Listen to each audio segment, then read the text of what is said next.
Greetings, traveler. My name is Xanthos. I've been working in the games industry for over 10 years now, and today we're taking a deeper look into game vision. What it is, how you can define it, and how can you use it in your game to improve the game design process altogether. So let's jump right in. Specifically, we're going to take a look at why we use the vision of the game, when we should sit down and create it, and when we should communicate it, and also how to define it, how to make it to begin with. Finally, we're going to talk about some pitfalls that occur when you're trying to use the vision of the game, and some solutions that you can use in these situations. So this is the second part of the game design phases framework, which is a simple way to organize all of the game design that you do for your game. I talked about this entire process in a previous video, and I talked about the concept part of this process in the previous video. So if you're interested in those, there will be a link in the description down below. So let's start with why we use the game vision to begin with. It sets the tone for everything in the game, specifically when it comes to the theme of the game and the emotion the game that's supposed to convey. You use it as your guiding star at any point where you need to make any creative decision about the game. So, for example, you're making a car racing game and somebody says, oh, you know what, this game would be more fun with zombies in it. Perhaps. But here you need to refer back to this, the game vision, to decide if this new feature or this new suggestion would serve the game vision or if it would hamper it. The goal of the game vision is to help you get to the goal you have set for yourself and for the project faster. So having it is an easy way to cross-check any new idea or suggestion about the game to quickly know if it will help you or not in the game creation process. So when do you use it?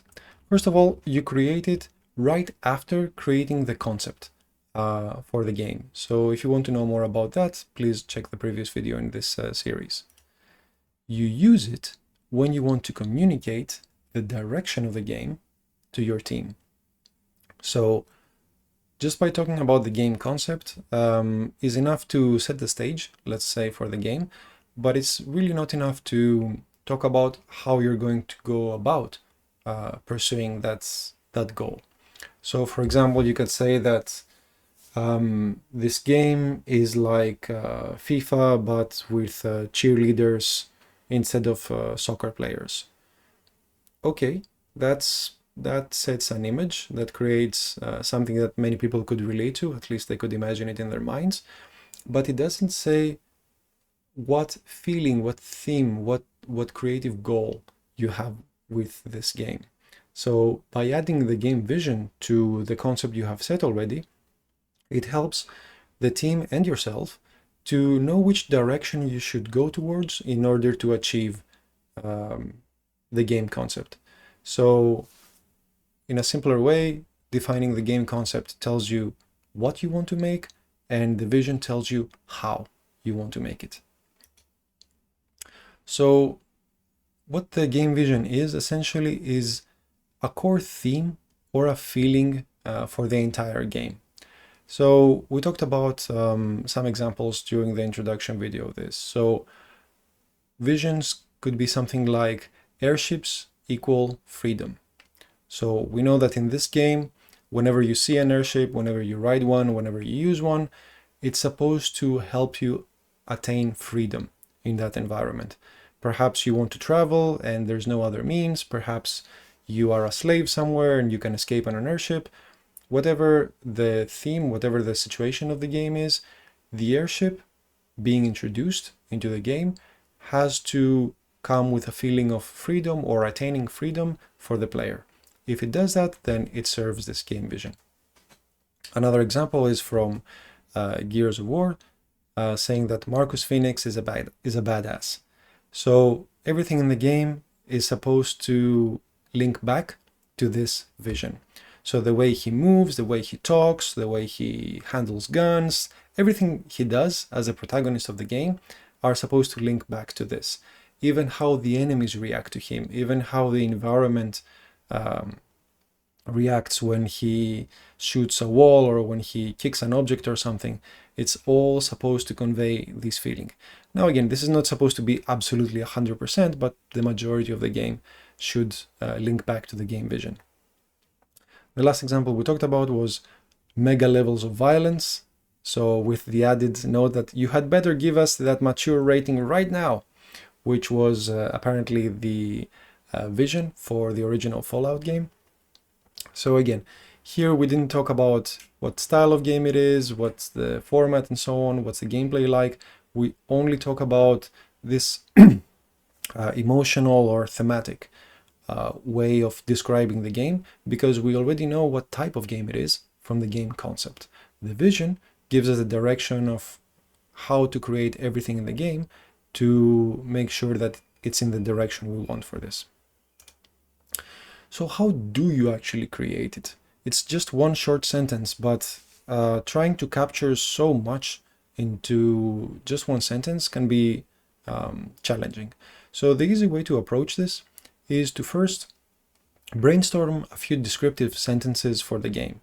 So when you're thinking about it and when you're imagining it, or when you're looking at a similar game and you're thinking how your take on it would be different, write down a few sentences that would describe that. So for example, in my game, weapons would be more realistic, or in my game, dialogues would be more lighthearted, or in my game, I wouldn't just do single player action, I would definitely do a multiplayer style game because I want to have the interaction with other real humans as a game element.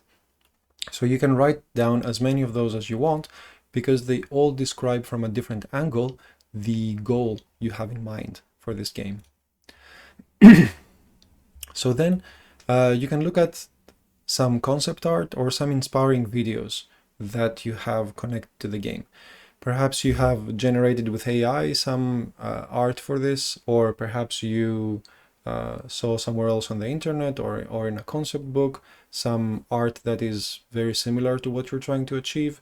Or perhaps there's videos online, or movies even, or documentaries that inspired you to put what you're seeing in a movie in a game environment. So you can do the same thing here and summarize what you think is cool about the art or the videos and so on into a sentence. Like, for example, tanks are invincible, or airships rule the sky, or something like that. Something that really captures what you're feeling or what you're experiencing when you look at these very evocative images and you're inspired to take that into your game. Again, this is a very light-hearted process. You don't need to think about it super long. Just whatever comes to your mind, write down 5 or 10 sentences for each step, and you will have a really good starting place. Of course, you can make much more if you feel like it. It will help you down the road. The final step for this is to write the one sentence that is short, and it is a single sentence, that captures all of the sentiments above, of all the other sentences that you wrote. Here is a good step to look at all the other sentences that you wrote before and be more selective about what you want to include into this one sentence. Because after all, it's impossible to summarize 10 sentences into one. You need to filter all the experience, all the feeling, all the theme, all the main elements that you have put into these other sentences into one thing that will be present at basically every point of the game. So when you have that one sentence that accurately captures what you want players to feel and experience when they play this game, that's when you know you have a good vision. So what are some pitfalls when you're trying to do this process? Well, there is only one really, since a vision is just one short sentence, right? The only way you can go wrong with this is creating a vision that cannot inform the game direction. So as we mentioned before, the purpose of the vision is to give you guidance, to be your North Star, to inform you when you're making a feature or when you have a creative decision. Do we go with this kind of graphics or that kind? When do we add zombies in the game or dinosaurs or racing cars or whatever? Whenever these creative discussions happen, that's when you refer back to the game vision and you see if it matches or not. So if you have a game vision that cannot inform the creative process and it doesn't help with the game direction, then probably you can refine it a little bit more to be of more use to you and the team. A bad example would be, this is the best football game ever. Now, this might be true for the game you're trying to make, but it doesn't serve its purpose as being the vision of the game, because best is very vague. It could be interpreted as the highest quality, the highest production quality graphics or sound. It could mean that it's the most realistic simulation-wise, it has the best physics and so on. So all these things are true, but when you come at a creative crossroad and you say, well, should we add, let's say, realistic graphics, or is it okay to add more cartoon-style graphics?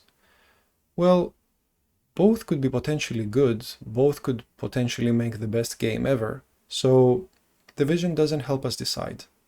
If you said, for example, instead that the vision for this game is that goal scorers are superheroes.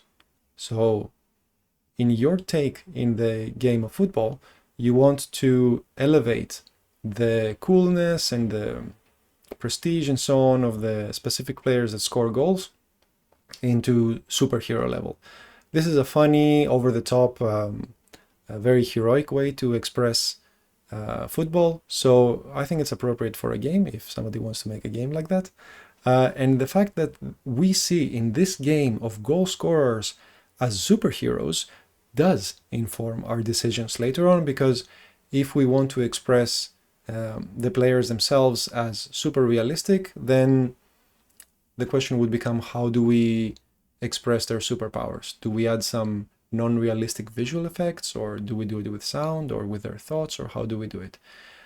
Instead, if we choose to go with a comic book style of graphics, then that's perhaps a choice that's closer to the superhero theme of the game, since there is a very clear connection between superheroes and comic books. Of course, nothing says that you have to do it this way. If you did choose to do it in a realistic way, then it would be a question of how you will express the superhero nature of the players rather than whether you should do it or not. But because you have that superhero core for the vision of the game, then you know which direction you're going towards. So whether you go with the comic book style graphics or with the realistic and visual effect style graphics, or realistic and no visual effects, but you want to talk about the very complicated process of thinking about the game that each goal scorer does in their head, any of these directions are potentially fine if you implement it in such a way that it makes the players look like superheroes. So here the vision is very useful for the game because it does inform the game creation process, and it does help with the game direction. So that's it for the game vision. This is a very short part of game design. It's one of the easier and more important parts of game design that happens very early in the process in this kind of framework. And if you know someone who is struggling with how to define their vision and they're wondering how to express it, whether it should be a sentence or a paragraph or a document or a movie and so on, hopefully this gives you a very simple way to put it together that's not very time consuming or resource intensive, and it's very helpful to you going forward in the creative process, so you can refer back to it and help you make decisions in the future and help you communicate what you're trying to make to the members of your team and others. So if you know someone who is interested in this process, please feel free to share this video with them, and thank you for listening. As always, have fun.